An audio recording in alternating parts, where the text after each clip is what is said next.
Olá, seja muito bem-vindo, seja muito bem-vinda ao podcast NT. Eu sou Natália Ramos e neste espaço eu trago ideias sobre autodesenvolvimento profissional e pessoal com base em livros, estudos científicos e notícias sobre esses temas. Vem comigo, vamos juntos trabalhar em nossa melhor versão possível. O tema de hoje é: somos preguiçosos por natureza? Concluindo o livro Hábitos Atômicos. Oi, pessoal, tudo bem com vocês? Em janeiro e em fevereiro, decidi iniciar o podcast NT com o livro Hábitos Atômicos, pois eu realmente acredito que ele traz uma base muito boa sobre a formação de hábitos. E ao estudarmos, percebemos que criar um hábito vai muito além da força de vontade, não é mesmo? E que também é necessário ter clareza na identidade, processos bem estabelecidos e muita repetição diária para ter a constância. E tudo isso sabe por quê? Porque nós somos preguiçosos por natureza. É isso mesmo. Mas não no sentido literal e ruim que você pensa. Ter inclinação para preguiça foi o que nos permitiu ser uma das espécies dominantes no planeta. Imagine o seguinte, que o nosso corpo é uma máquina feita para guardar energia. Como já falei muitas vezes aqui, isso se deve a milhares de anos de evolução.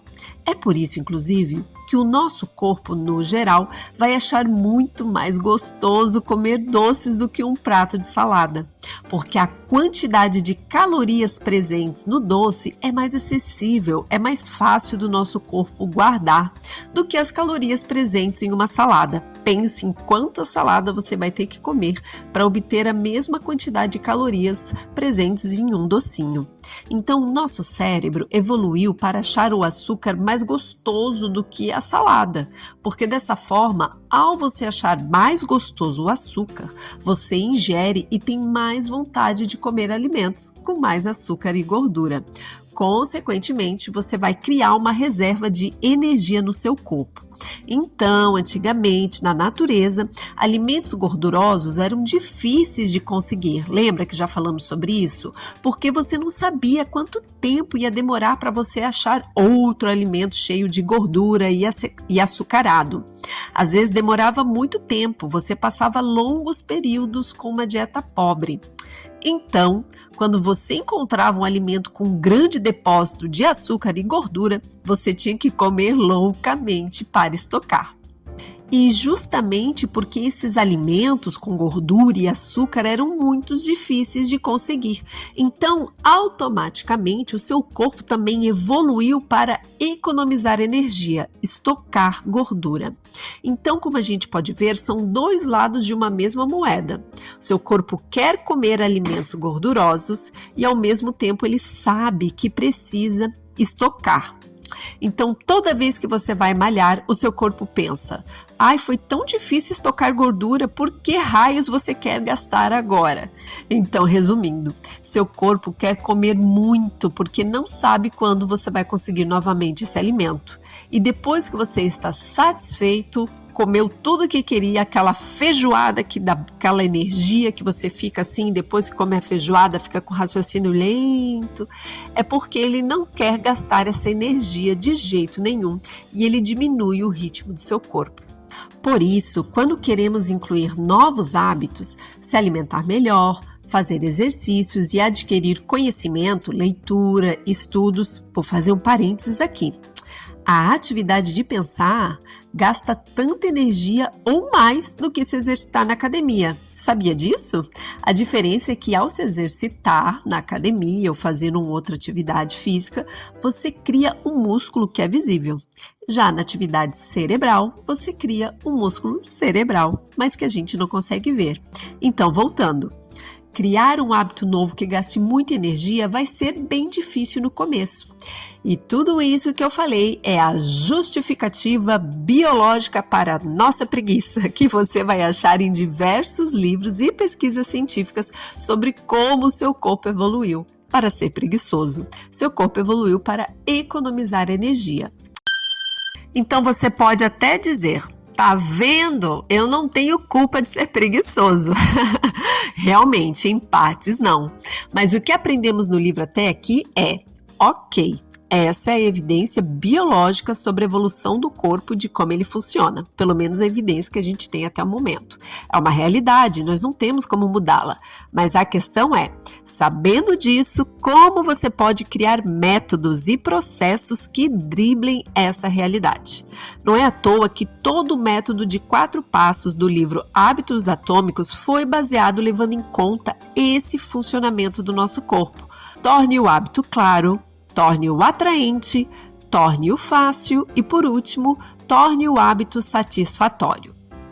Então, quando vamos falar em criar hábitos, é importante sempre focar em um hábito de cada vez. Porque se você precisa criar um novo hábito, primeiro você vai ter que se desfazer de um mau hábito e desprender muita energia para criar um novo.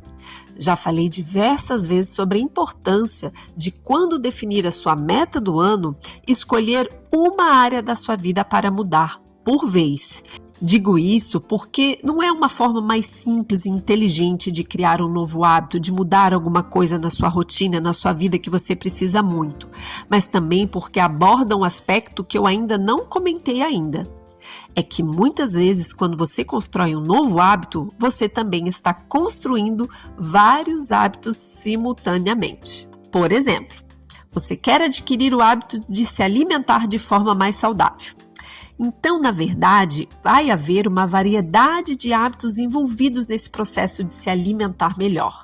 Você vai ter que criar o hábito de ir ao supermercado, comprar novos itens mais saudáveis para a sua dieta e não comprar as guloseimas que você está acostumado. Você vai criar o hábito de planejar as refeições, de decidir o que comer a cada semana, a cada horário. Você também vai ter que criar o hábito de picar e preparar os seus alimentos, que geralmente, quando a gente fala de dieta, envolvem preparação. É difícil a gente achar as coisas já prontas, então você tem que picar e preparar. Vai também criar o hábito de limpar e arrumar a sua cozinha mais usualmente, mas com mais frequência, porque a cozinha vai ter que estar sempre limpa para você picar, preparar e cozinhar, e assim por diante. Comer uma refeição saudável é, na verdade, no fim das contas, a parte mais fácil. Muitas vezes é o processo de ter uma alimentação saudável que faz com que você desista. E isso vai de encontro com o que a gente leu no livro. Muitas vezes as pessoas desistem de suas metas, da criação de novos hábitos, porque acham difíceis alcançar essa meta. E ao invés de mudar os processos, elas mudam a meta, quando na verdade elas deveriam mudar e melhorar o processo, o planejamento, e não a meta. Além disso, o autor traz uma informação bem interessante sobre os nossos talentos natos, que é um tema que a gente ainda não conversou. Segundo ele, o segredo para maximizar as chances de ter sucesso em algo, no trabalho, hobbies, é escolher atuar na área correta que te corresponde. Segundo ele, os hábitos são mais fáceis de realizar quando se alinham às nossas inclinações e habilidades naturais. Para isso, é preciso aceitar que as pessoas nascem com habilidades diferentes. Eu, por exemplo, tenho muita facilidade em alguns esportes, escrita e comunicação, mas sempre tive uma certa dificuldade com números e esportes de curta explosão, como corrida e natação, que nunca foram muito meu forte. Agora, se você pegar esportes que exigem estratégia e habilidades com as mãos e pernas, basquete, vôlei, tênis, beach tênis, até xadrez, eu sempre fui muito bem neles. Inclusive, é por isso que eu sou ex-atleta profissional de tênis e beach tênis.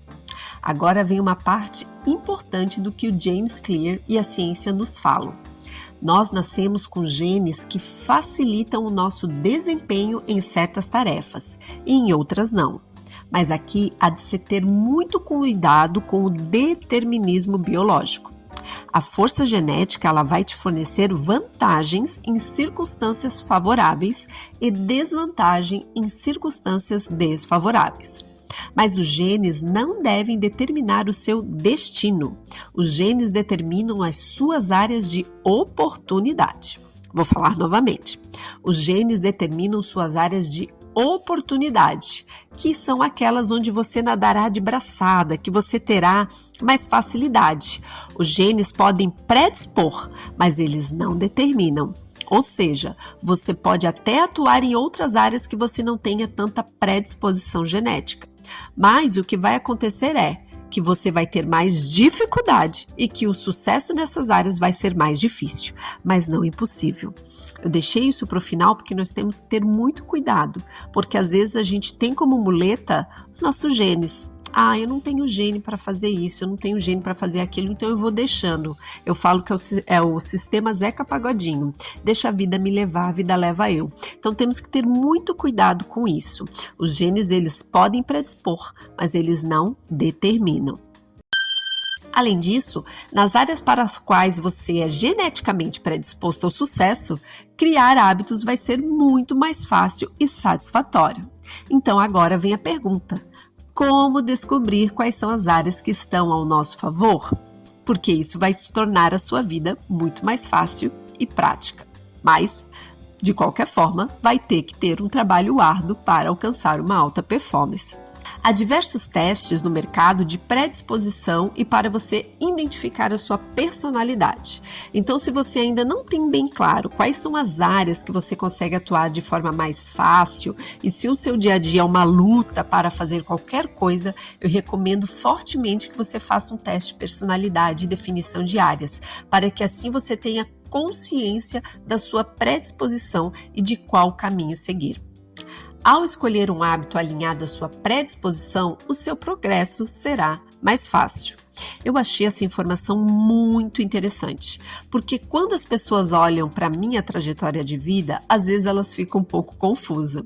Vocês não têm ideia quantas vezes eu já ouvi: nossa, Natália, mas você é atleta de alta performance, você escreve livros e trabalhou em grandes empresas, esteve em várias áreas, que coisa mais estranha, mais incrível.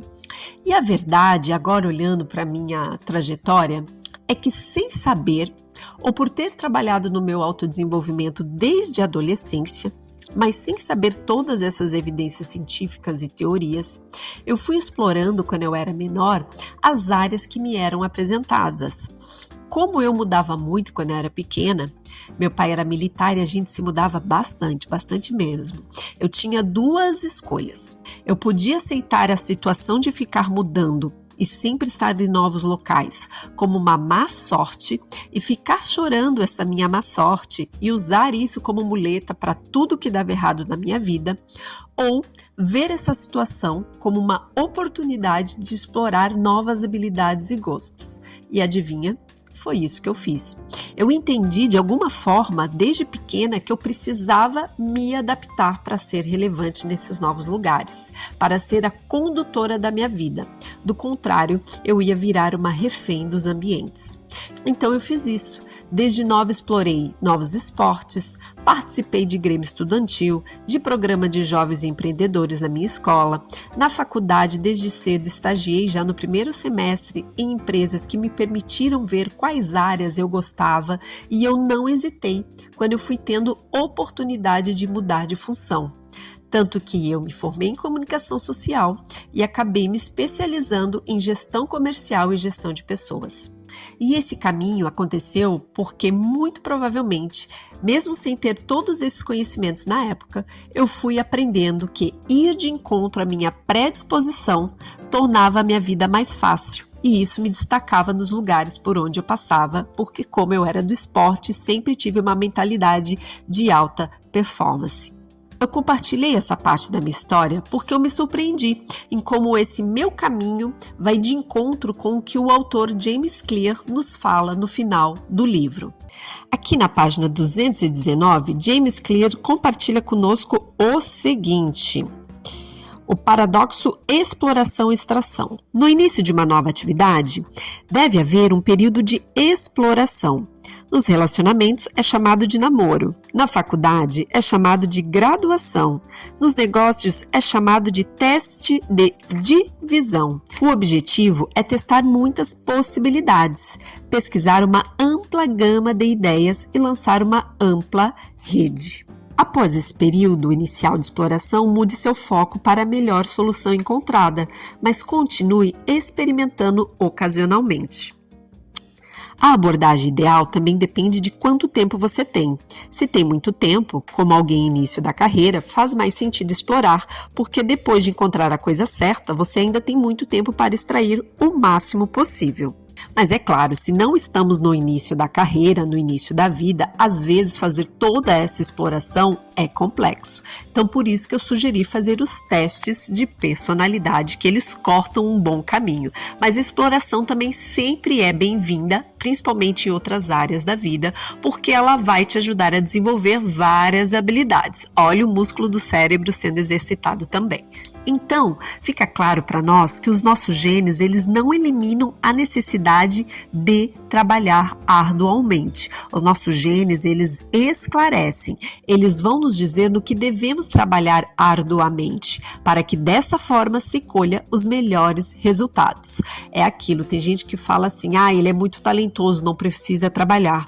Tem um vídeo do Roger Federer que ele rebate justamente isso, que ele fala, justamente por eu ser talentoso em determinada área, eu tinha que trabalhar muito arduamente para o meu talento valer a pena, para o meu talento aparecer. Então, quanto melhor entendermos a nossa natureza, melhor será a nossa estratégia diante dos obstáculos da vida. O importante para se ter em mente sobre criação de hábitos é que o sucesso não é uma meta a ser alcançada, nem uma linha de chegada. O sucesso é um sistema de melhoria contínuo.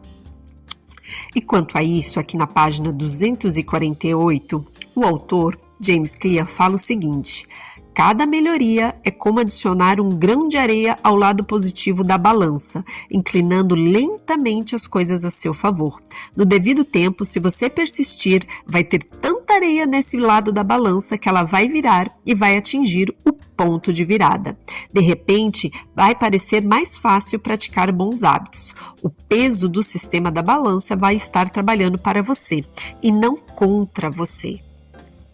É por isso que é importante se comprometer com pequenas melhorias sustentáveis e incessantes. Por isso que o autor dá mais um exemplo que eu achei muito bacana, que é o seguinte: pensem comigo, uma moeda, somente uma moeda de ouro, torna uma pessoa rica? Não, né? Mas e se você der uma pilha de 10 moedas a uma pessoa, você dirá que ela é rica? Ainda não também, né? Mas e se você adicionar outra num outro dia? Passado mais um tempo, adicionar outra moeda, e outra, sem óbvio gastar essas moedas. Em algum momento você terá que admitir que uma moeda é capaz de tornar alguém rico ou ninguém seria. O mesmo podemos dizer sobre os hábitos atômicos. Uma pequena mudança pode transformar a sua vida. É improvável que sim, mas se você fizer uma e mais outra, em algum momento terá que admitir que sua vida foi transformada por pequenas mudanças em uma grande quantidade. Por isso, tenha em mente, é impressionante o ramo de atividade que é capaz de se desenvolver se você não parar de trabalhar. É notável o corpo que consegue conquistar se não parar de treinar. É impressionante o conhecimento que você é capaz de acumular se não parar de aprender. É notável a fortuna que consegue construir se não parar de economizar. E é impressionante as amizades que é capaz de cultivar se não parar de se importar. Pequenos hábitos não se somam, eles se multiplicam. E esse é o poder dos hábitos atômicos. Faça pequenas mudanças e obtenha resultados impressionantes. Com isso e com mais uns insights que eu trouxe hoje, nós finalizamos o livro Hábitos Atômicos de James Clear. Espero que vocês tenham gostado e que essa resenha super longa te ajude a criar bons hábitos que te ajudem no seu sucesso nesse ano de 2025 e nos próximos anos, se você está escutando isso em outra época. No próximo episódio, nós vamos falar sobre uma das mais perigosas armadilhas da vida. E aí, quer saber qual é? Então eu te espero no próximo episódio do podcast NT para te contar. Até a próxima. Tchau!